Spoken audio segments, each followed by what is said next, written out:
Ko'pchilik to'lagan joyda bitta umumiy muammo bor. Vaqt yetishmayapti. Aslida vaqt yetadi, agar siz uni to'g'ri va tartibli ravishda boshqara olsangiz. Hozir sizga bitta texnika o'rgataman. Bu orqali siz o'z vazifalaringizni o'z vaqtida to'g'ri, fokus bilan bajarishingiz mumkin bo'ladi.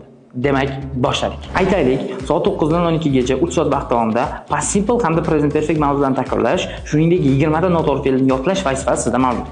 Buni bajarish uchun o'sha berilgan 3 soatni kichik bo'limlarga bo'lib chiqamiz.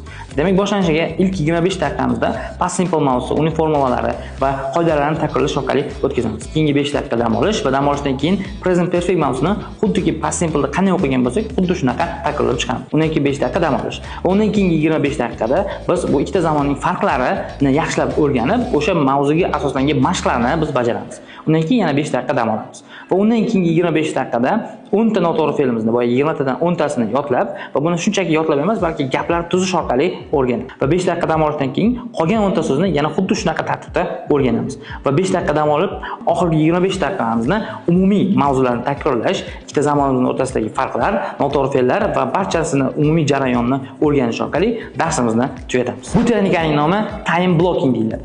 Izohlarda time so'zini yozib qoldirsangiz, shu kabi 3 ta texnikani to'liq o'rgatadigan fayl yuboraman. Mana shunday ingliz tilini o'rganishni osonlashtiradigan foydali ma'lumotlarga ega bo'lishni xohlasangiz, blogimga obuna bo'lishni unutmang.